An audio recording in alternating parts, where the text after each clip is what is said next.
friends, welcome back to Samayal Sarithiram. இன்னைக்கு நம்ம நாட்டு கோழி வெள்ளை குருமா எப்படி பண்றதுன்றத பார்க்க போறோம். இந்த நாட்டு கோழி வெள்ளை குருமா என்னோட மாமியார் எனக்கு பண்ணி கொடுத்திருக்காங்க. அவ்ளோ டேஸ்டா இருந்தது. அதை நான் உங்களுக்கு செஞ்சு காட்ட போறேன். வெள்ளை குருமா செய்யறதுக்கு தேவையான பொருட்கள்லாம் பார்த்திடலாம். 6 தக்காளியை இந்த நீள நீளமா கட் பண்ணி வச்சிருக்கேன். 2 பெரிய வெங்காயமை இந்த மாதிரி கட் பண்ணி வச்சிருக்கேன் நீள நீளமா. 1 மீடியம் சைஸ் பெரிய வெங்காயமை குறுக்க கட் பண்ணி வச்சிருக்கேன். 2 டீஸ்பூன் ஜிஞ்சர் கார்லிக் பேஸ்ட்டு, கொஞ்சம் கருவேப்பிலை, 2 பிரிஞ்சி இலை, பட்டை, கிராம்பு, 2 ஏலக்காய். இதை நம்ம தாளிச்சுக்க போகிறோம். கொஞ்சம் கொத்தமல்லி தலை எடுத்து வச்சுருக்கேன். 3 டீஸ்பூன் மல்லித்தூள் எடுத்து வச்சுருக்கேன். அரை மூடி தேங்காய் துருவி வச்சுருக்கேன். 12 பச்சை மிளகாய் எடுத்து வச்சுருக்கேன். காரத்துக்கு நம்ம பச்சை மிளகாய் தான் ஆட் பண்ண போகிறோம். ஸோ 12 எடுத்துக்கோங்க. 50 கிராம் முந்திரி, 1 டீஸ்பூன் சோம்பு, 2 டீஸ்பூன் கசகசா எடுத்து வச்சுருக்கேன். நாட்டுக்கோழி வெள்ளை குருமா செய்கிறதுக்கு 3/4 கிலோ நாட்டுக்கோழி வாங்கி மஞ்சத்தூள் போட்டு நல்லா வாஷ் பண்ணி வச்சுருக்கோம். ஃபஸ்ட்டு நம்ம குக்கரில் நாட்டுக்கோழியை வேக போட்டுடலாம். வாஷ் பண்ணி வச்சுருக்கிற கோழியை நான் குக்கரில் ஆட் பண்ணுறேன். 2 டீஸ்பூன் ஜிஞ்சர் கார்லிக் பேஸ்ட்டை இதில் போட்டுக்கலாம். அடுத்து இந்த மாதிரி வெட்டி வச்ச வெங்காயத்தையும் இதிலேயே நம்ம ஆட் பண்ணிக்கலாம். தேவையான அளவு தண்ணி சேர்த்து இதை நம்ம 4 விசில் விட்டு நல்லா வேக வச்சுக்கலாம். 4 விசில் விட்டு இதை நல்லா வேக வச்சு எடுத்துக்கலாம். நான் உப்பு எதுவுமே சேர்க்கலை, அதை நம்ம குருமாவில் சேர்த்துக்கலாம். கறி வேகிற நேரத்தில் நம்ம மசாலாவை ரெடி பண்ணிக்கலாம். 1 கப்பு தேங்காவை இதில் ஆட் பண்ணுறேன். அடுத்து 12 பெரிய சைஸ் பச்சை மிளகாவை ஆட் பண்ணிக்கலாம். அடுத்து சோம்பு, கசகசா, முந்திரி இது 3யும் ஆட் பண்ணிக்கலாம். கொஞ்சம் தண்ணி சேர்த்து நல்லா நைஸாக அரைச்சி எடுத்துக்கோங்க. குழம்புக்கு மசாலா ரொம்பவே நல்லா நைஸாக அரைச்சி எடுத்துக்கிட்டோம். தேவைக்கு ஏற்ப நீங்கள் தண்ணி ஆட் பண்ணி நல்லாவே கரைச்சி எடுத்துக்கோங்க. இப்போ இந்த மசாலாவில் இந்த 3 டீஸ்பூன் மல்லித்தூள் ஆட் பண்ணிக்கிறேன். தேவைக்கு ஏற்ப உப்பு ஆட் பண்ணிக்கலாம்.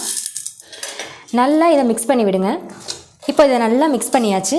பாருங்கள், 4 விசில் விட்டு சிக்கன் நல்லா வெந்துருச்சு. இப்போ நம்ம கடாயை ஹீட் பண்ணி ஆயில் ஆட் பண்ணிக்கலாம். எண்ணெய் காஞ்சதும் பட்டை, கிராம்பு, பிரிஞ்சி இலையெல்லாம் போட்டுக்கலாம். இப்போ நம்ம கருவேப்பிலை ஆட் பண்ணிக்கலாம். நறுக்கி வச்சுருக்க வெங்காயத்தை ஆட் பண்ணிக்கலாம்.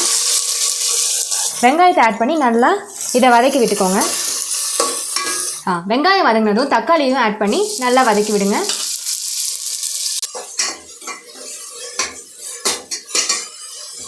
தக்காளி நல்லா மையிற மாதிரி வதக்கிக்கோங்க. தக்காளி இந்த அளவுக்கு மசிஞ்சதும் நம்ம வேக வச்ச கறியை ஆட் பண்ணிக்கலாம்.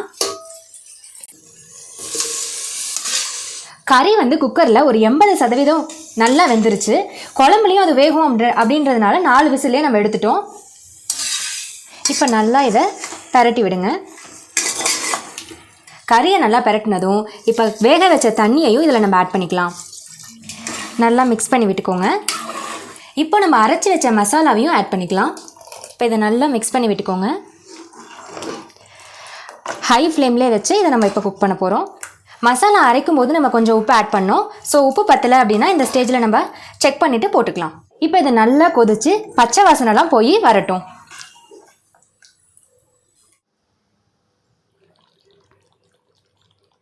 நல்லா கொதிச்சு பச்சை வாசனைலாம் போய் வந்துருச்சு.